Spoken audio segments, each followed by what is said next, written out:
Hi friends, I+ training സൊല്യൂഷൻ്റെ പുതിയൊരു വീഡിയോയിലേക്ക് സ്വാഗതം.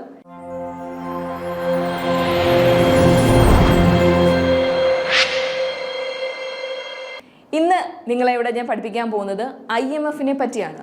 എന്താണ് IMF? ഇന്റർനാഷണൽ മോണിറ്ററി ഫണ്ട് അല്ലേ? എന്താണ് ഇന്റർനാഷണൽ മോണിറ്ററി ഫണ്ട് എന്ന് നമുക്ക് ഈ ഒരു വീഡിയോയിൽ പരിചയപ്പെടാം. ഇന്റർനാഷണൽ എന്ന് കേൾക്കുമ്പോൾ തന്നെ നമുക്കറിയാം അല്ലെ, ഒരു അന്താരാഷ്ട്ര സംഘടനയാണ്, അന്താരാഷ്ട്ര സാമ്പത്തിക സംഘടനയാണ് IMF.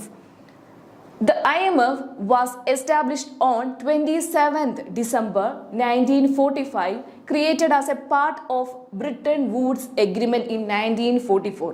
Bretton Woods Agreement, commerce പഠിക്കുന്ന ഏതൊരു വ്യക്തിക്കും കേട്ട് പരിചയമുള്ള ഒരു വാക്കാണ് അല്ലെ, Bretton Woods agreement. Bretton Woods എഗ്രിമെന്റിൽ രണ്ട് സംഘടനയാണ് രൂപപ്പെട്ടത്, ഒന്ന് വേൾഡ് ബാങ്കും ഒന്ന് IMF.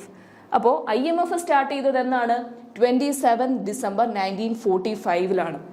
The International Monetary Fund works to achieve sustainable growth and prosperity for all its 191 members countries. 191 അംഗരാജ്യങ്ങളാണ് IMFനുള്ളത്. ഈ 191 അംഗരാജ്യങ്ങളുടെ സസ്റ്റൈനബിൾ ഗ്രോത്ത്, സുസ്ഥിര വികസനത്തിനും അവരുടെ സമൃദ്ധിക്കും വേണ്ടി നിലകൊള്ളുന്ന ഒരു സംഘടനയാണ് IMF. It does so by supporting economic policies that promote financial stability and monetary cooperation, which are essential to increase productivity, job creation and economic well-being.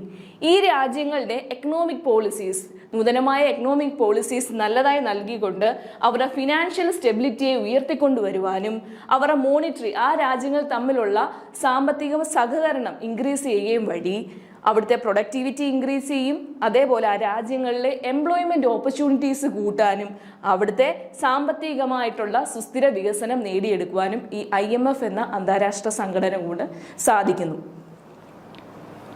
The IMF has 3 critical missions. 3 critical ആയിട്ടുള്ള missions അല്ലെ ലക്ഷ്യങ്ങളാണ് IMFനുള്ളത്.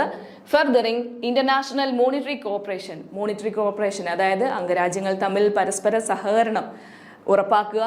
Encouraging the expansion of trade and economic growth, വ്യാപാര ബന്ധം പുലർത്തുക, അതുവഴി growth നേടുക. Discouraging policies that would harm prosperity, വികസനത്തിന് തടസ്സമാകുന്ന രീതിയിലുള്ള എന്തെങ്കിലും പോളിസീസ് ഉണ്ടെങ്കിൽ അതിനെ നിരുത്സാഹപ്പെടുത്തുക.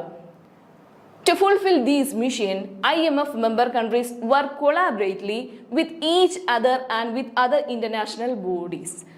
ഈ ഒരു ബന്ധം നിലനിർത്താൻ വേണ്ടി മറ്റ് അന്താരാഷ്ട്ര സംഘടനകളുമായി കൊളാബറേറ്റ് ചെയ്ത് വർക്ക് ചെയ്യാനും IMFന് സാധിക്കുന്നുണ്ട്. അടുത്തതായി IMFന്റെ പ്രധാനപ്പെട്ട ഡ്യൂട്ടീസ് എന്താണെന്ന് നോക്കാം. 1. പോളിസി അഡ്വൈസസ്, ഓരോ രാജ്യങ്ങളുടെയും എക്കണോമിക്കായിട്ട് സാമ്പത്തികമായ കാര്യങ്ങൾ എങ്ങനെയാണെന്ന് നിരീക്ഷിക്കുക, അവർക്ക് വേണ്ടുന്നതായിട്ടുള്ള സഹായങ്ങൾ കൊടുക്കുക. അതാണ് ഒന്നാമതായി പറയുന്നത് പോളിസി അഡ്വൈസസ്. 2. Financial assistance. എന്താണ് financial assistance?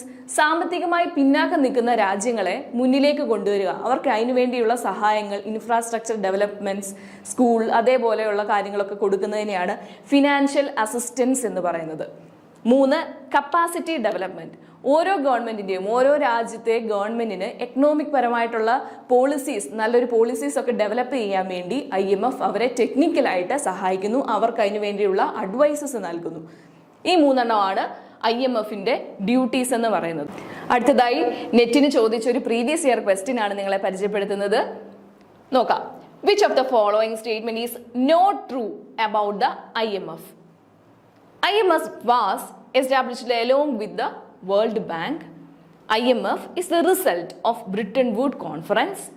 Kristalina Georgieva is the current CEO of IMF.